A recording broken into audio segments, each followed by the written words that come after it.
Baliktarin na natin yung mga medyo nasunog na yung balat.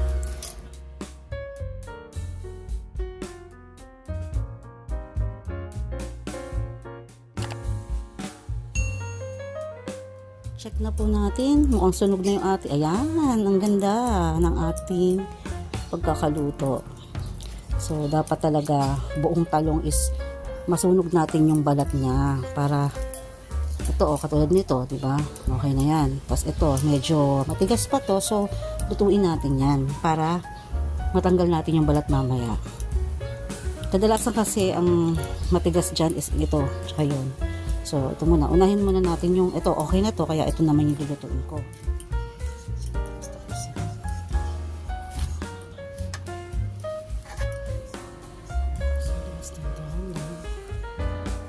So, guys, ayan, tapos na po yung ating pag-iihaw ng talong. Papalamigin lang po natin ito ng bahagya hanggat sa kaya na natin itong balat.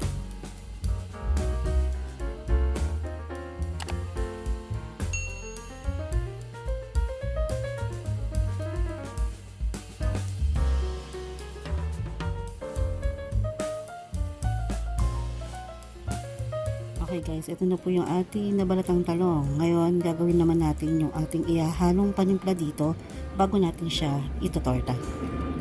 Umpisa na po natin yung ating paglalagay ng ating ihahalo dun sa ating tortang talong. Una po yung 1/4 giniling natin. Yung ating sibuyas, finely chop lang po. Kung wala kayong food processor, pwede na yung kutsilyo lang. And then yung bawang natin. Tapos yung ating paminta, durog. Hindi naman to durog na durog. Ayoko kasi na super durog. Gusto ko yung ganyan. Yung may nakakagat akong paminta. Lagay tayo ng magic sarap. Isa. Lagyan naman magic sarap. Yan. Ganyan natin isa. Kasi yung talong naman natin is wala tayo nilagay na any seasonings. So, okay na yan. Ito na yung magbibigay ng lasa dun sa ating talong. Yan. Haluin ko lang po. Dito ko muna siya ilalagay sa ating naglagyan ng giniling. Kasi minsan, di ba, hindi natin alam bulok pala yung isang itlog. So, mahahalo siya dun lahat sa lahat ng itlog na ilalagay natin kung pagsasama-samahin na agad natin dun sa ating ingredients o dito sa inahalo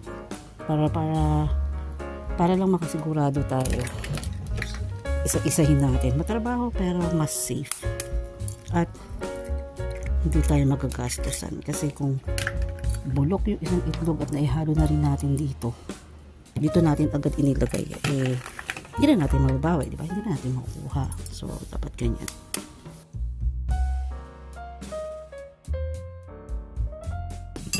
Haluin natin.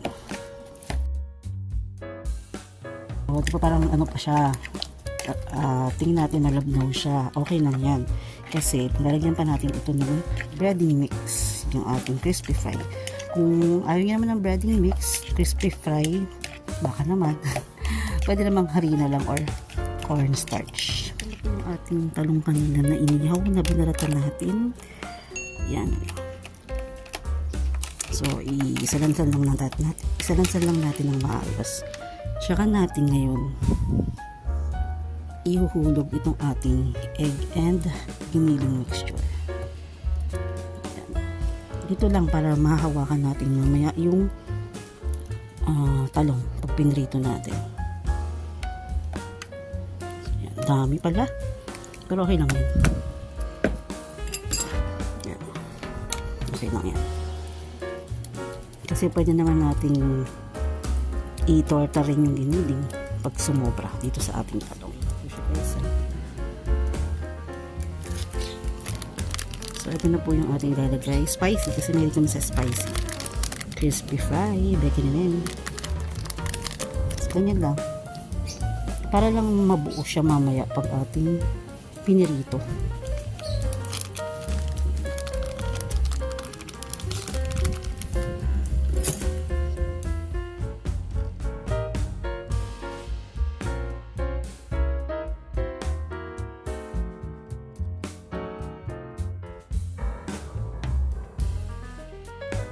Finish na po yung ating paglalagay ng timpla sa ating itotortang talong.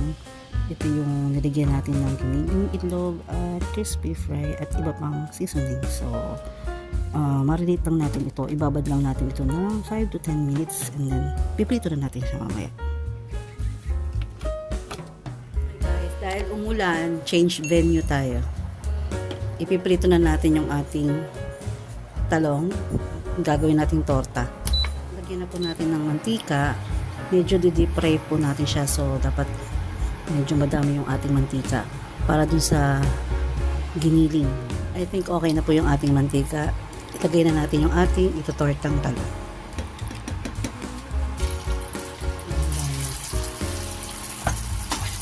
So, pag nilagay na po natin yung talong, medyo ito flat lang po natin ng tinidor. Gamit ang tinidor.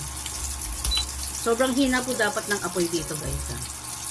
Low heat para maluto yung ating binili.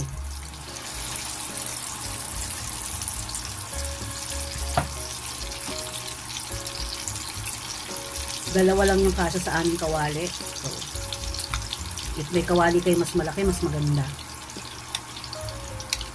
Tapos takpan natin, pasingawan lang natin ng konti dito para hindi siya mag-moist.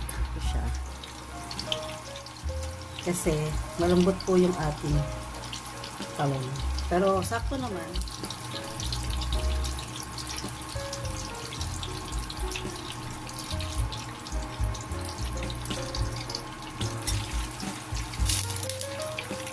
Ito po na po yung luto natin. Tapusin ko na lang yung iba pa.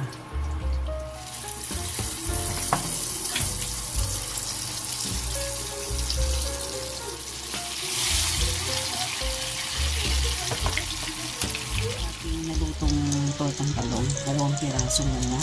So, niluluto ko pa yung iba.